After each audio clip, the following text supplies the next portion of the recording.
finalmente obra nova pra vocês. Agora deu carai mesmo, viu?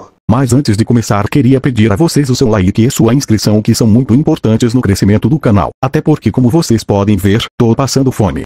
A história começa com nosso protagonista, que era um otaku, que largou a faculdade para tentar ganhar a vida sozinho, em uma cafeteria. Ele não gostava tanto desse emprego, mas mesmo assim ele fazia, o que fez ele pensar se devia ter estudado mais. Só que subindo a escada, ele se encontra com essa ruivinha, que convida nosso prota para dar uma caminhada. Ele, interessado em sua conversa, chega um pouco mais perto, porém ela fala que precisaria de uns dinheiro, mas quando nosso prota escuta isso, ele sem pensar duas vezes muda de assunto e continua seguindo seu rumo. Quando o cara do McDonald's passa ao seu lado, ele que tinha trazido seu lanche, porém ele tinha confundido nosso prota com outra pessoa, o que aparentemente acontecia toda hora com nosso prota de ser confundido por um certo alguém familiar deles. Irritado com toda essa situação que acontece só com ele, ele finalmente chega em sua casa, mas a porta dele estava emperrada. O dia que já não foi bom pra ele só estava piorando, coitado. Entrando em casa, a luz do seu quarto acaba queimando. Após isso ele começa a escutar uma voz, o que faz ele pensar que por ter trabalhado muito estava escutando alucinações, mas ao escutar melhor, ele percebe que aquilo era um ritual. Olhando para trás ele vê essa garota, que estava no meio desse ritual. Por outro lado, esses caras estavam felizes, porque eles finalmente estariam invocando o rei demônio daquele mundo. Afinal, depois de tanto tempo eles finalmente conseguiram pegar a última peça para conseguir fazer aquele ritual. Mas ela não estava gostando nem um pouco daquela situação. Eles, vendo que depois de tantos anos a sua invocação finalmente havia dado certo, começam a comentar sobre, o que deixa ela um pouco mais assustada. Porém o figurante pede para que todos seguissem ele, para que preparassem tudo para ele. Mas por trás surge ele. Ela, quando o vê, se assusta. Só que em volta de si começa a surgir uma coisa como uma vela, que queimava lentamente, mas em meio a toda aquela fumaça nosso prota começa a surgir. Ele se perguntava o que estava acontecendo, mas na sua frente ele avista a moça branquinha.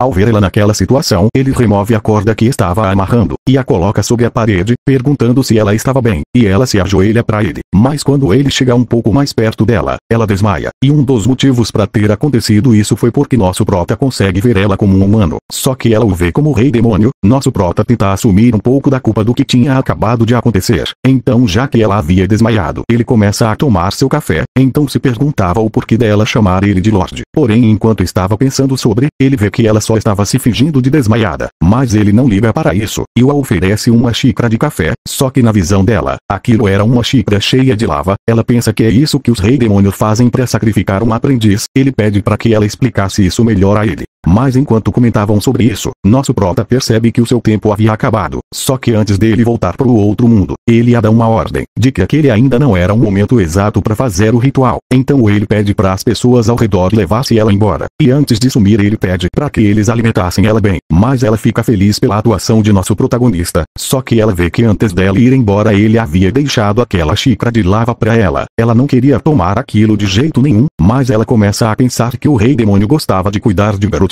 Só que ela logo muda de pensamento, e pega a xícara que nosso prota havia deixado para trás. Andando com aquilo na mão ela percebe que a chuva não estava caindo nela, mas desde a infância em um orfanato, ela nunca teve a permissão para sair sozinha, então essa era a sua primeira vez andando sozinha em uma cidade. Mas ela pensa em voltar, afinal ela nunca tinha ido tão longe assim. Passando na frente de uma cafeteria, podemos ver nosso prota, que estava sendo sugado de novo para aquele mundo. Ao se levantar, ele vê um cartaz dizendo que ele estava em uma cafeteria, e logo em seguida aparece uma figurante pedindo 2 copos de café. Como nosso prota já não tinha lugar nenhum para estar indo, ele apenas fica naquele lugar. Enquanto isso, podemos ver nossa branquinha de novo, que estava se preparando para fazer um tipo de cirurgia. Lá esse médico dá essa injeção nela, e se ela sobrevivesse a essa injeção, ela ganharia o título de filha de Deus, que daria a ela o poder de se comunicar com os deuses. Depois de injetar isso, ele vê que havia falhado. Ela não conseguia mais se movimentar. Vendo que ela era uma falha, ela começa a escutar a voz do nosso prota, dizendo para ela sobreviver, o que faz com que ela acordasse. Voltando para aquela cafeteria, podemos ver nosso prota, que estava se perguntando quando ele iria se encontrar com aquela garota daquela igreja. Mas enquanto ele estava pensando nisso, aquele lugar começa a tremer. Ele pensava que iria ser invocado de novo na frente da nossa branquinha, só que seu coração começa a doer, o que o assusta. Porém alguns segundos depois aquilo passa. passa, ele percebe que em sua mão havia uma coisa meio que quente, o que o faz sentir que ele conseguiria soltar fogo pelas mãos. Então, tentando soltar uma bola de fogo, ele faz um lança-chamas, que o deixa bem assustado, mas ele percebe que consegue fazer vários tipos de formas aparecer na sua frente, o deixando mais animado. Então ele pensa em queimar algumas coisas, mas ao tentar queimar um livro, ele falha miseravelmente, o deixando desapontado com seu poder. Só que de outro lado podemos ver aquele cientista pensando que conseguiu falhar novamente, mas a porta atrás dele se abre, e de lá sai a nossa branquinha. Ao ver ela ele fica bastante contente, porque ela não falhou, e sim conseguiu passar. Então agora eles iriam para o segundo passo dos seus rituais.